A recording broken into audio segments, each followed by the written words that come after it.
As I knew that it would when I first observed the criminal trial of John Dolan, the physical evidence revealed the truth. And even though the city had destroyed our evidence in violation of the court's order, that evidence still told the true story. The jury returned a verdict in favor of Ms. Black and against John Dolan and awarded damages totaling $915,000. Unfortunately, John Dolan was an uncollectible party to the lawsuit and had no assets in his name to speak of. For his part in killing Marcus Norris, not only did Dolan escape criminal conviction, he was rewarded by early retirement, but his pension is protected against garnishment or execution, and therefore cannot be touched by Ms. Black. Unlike most other cities throughout the country, large and small, the city of Memphis has no legal nor contractual obligation to indemnify its officers in any judgment entered against them for conduct committed in their official capacity as law enforcement officers. Compounding Ms. Black's problem, the city reneged on a promise to negotiate toward settlement if she prevailed against Dolan. As a consequence, she was forced to resume her lawsuit against the city, the lawsuit which she had been forced to interrupt only because the city itself had thrown away her evidence. It was now 1993. Marcus had been dead for 5 years. Despite the overwhelming evidence introduced at the trial against John Dolan, a trial which the city had closely monitored by sending an attorney from its offices each day to observe the trial for the 5.5-week duration, and with its knowledge of the verdict against Dolan, which rejected his claim of self-defense. Amazingly, the city continued to defend the case on the basis that Dolan had shot Marcus in self-defense and therefore with legal justification. But this defense was clearly frivolous, and even the city knew that it had no support from the evidence. But rather than to settle the case, in which it knew that Ms. Black was rightfully entitled to compensation, the city employed tactics intended only to prolong the case. In the recently released documentary by film producer Michael Moore entitled Sicko, a former medical insurance claims adjuster was interviewed, and he told of the delaying tactics some insurance companies routinely employ in an effort to avoid payment of legitimate claims. He said that the secret motto within the industry was delay, deny, and hope that you die.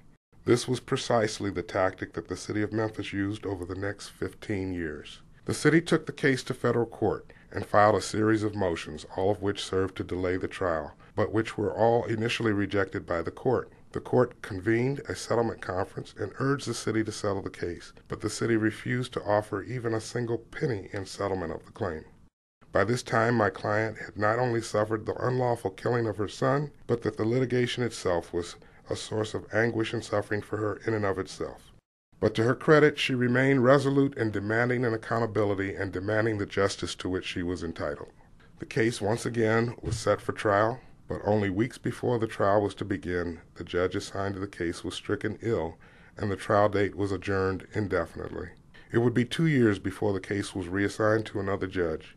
By this time, 2 of our expert witnesses had died, and additional time and money were required to replace them.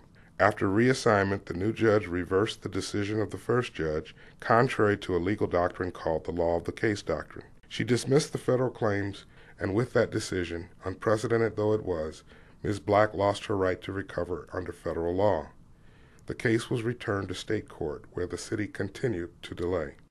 Under Tennessee law, the city enjoys a cap on the amount of damages it will ever have to pay in civil cases. Today, that cap is $600,000, but in 1987, the year that Marcus was killed, the cap was only $130,000. Had Ms. Black been permitted to proceed under federal law, no cap on damages existed, and she could have recovered as much as $915,000 as she had been awarded against Dolan, or even more. But with only her state law claims remaining, the cap of $130,000 was the most she could recover in damages. Ms. Black's federal claims had not been thrown out by the first state court judge assigned to the case before the evidence was destroyed in 1991, and it had not been thrown out by the first federal judge who had heard the motion in 1995. So the tactics of delay had paid off for the city when the third judge assigned to the case dismissed those claims in spite of the prior rulings and left Ms. Black with only state law claims to pursue and only $130,000 available to her. Still, the city delayed. Finally, frustrated by those delays, in December of 2005, on what would have been her son's 34th birthday, and as the 18th anniversary of his death approached, Ms. Black took her case to the Court of Public Opinion. And like I said, I'm going to keep on fighting until I can't fight no more. And so that'll mean when I'm gone. And so far, I'm not going any place. The city owes him something. You know what I'm saying? It's like they just said, oh, well, you know, that he didn't mean anything. You know, his life was just beginning. Finally, a trial date in state court was scheduled. Ms. Black came forward with the same evidence she had in 1992. She relied on the same laws of physics to prove that Dolan's story was a complete and utter impossibility. Now was the time for the city to produce its evidence. This was the time for the city to attack Ms. Black's evidence if attack they could. This was the time for the city to show why for 18 years it had defended the case on the basis that the shooting had in fact been in self-defense and therefore legally justified. But the city did none of these things. It produced no evidence of its own. It offered no competing interpretation of the evidence produced by Ms. Black. In fact, in a surprise move, the city did a 180-degree about-face and agreed that Ms. Black had told the truth all along. Marcus's hands had been raised. The physical evidence proved it.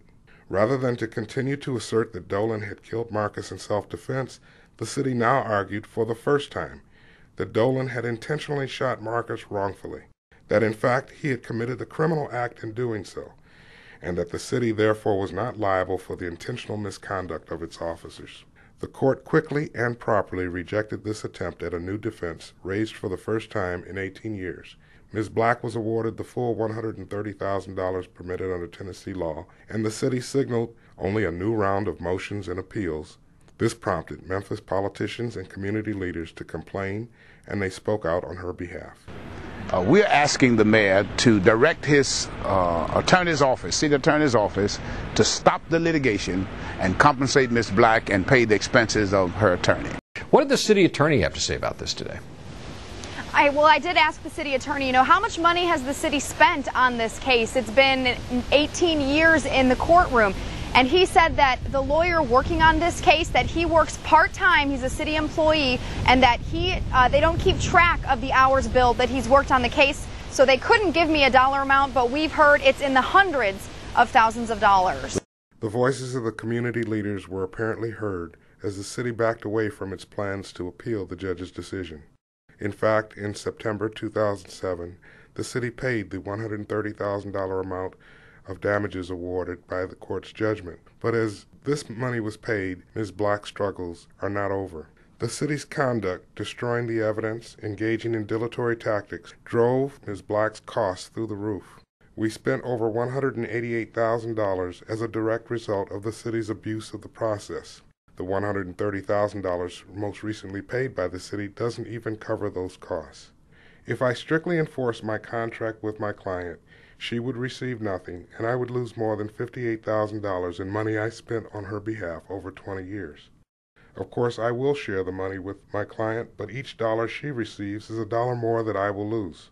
So what we want from the city is to pay cost in this case. My client should also receive interest. Remember, these are $1987 paid in 2007. In 1987, gas was only 75 cents per gallon, and a new car cost only about $7,500. Without a payment of interest, Ms. Black would not receive the full value of the recovery she was entitled to for nearly 20 years. The city has refused to pay this amount, and the matter is headed to the Court of Appeals for what could take years more to resolve. It has been said that justice delayed is justice denied. December 31, 2007 will mark the 20th anniversary of Marcus Norris's death and the beginning of the 21st year that Faye Black has been searching for justice. If you are concerned that Miss Black still has not received justice for her son, you should voice your opinions to the mayor of the city of Memphis, the Honorable Mayor Willie Harrington. Mayor Harrington heard the voices of Memphis community leaders, and he ordered attorneys for the city to abandon further delays by payment of the $130,000 judgment amount. He did not hear them when he refused to voluntarily pay the $188,000 the suit has cost Ms. Black's attorney and the 19.5 years of interest on the judgment.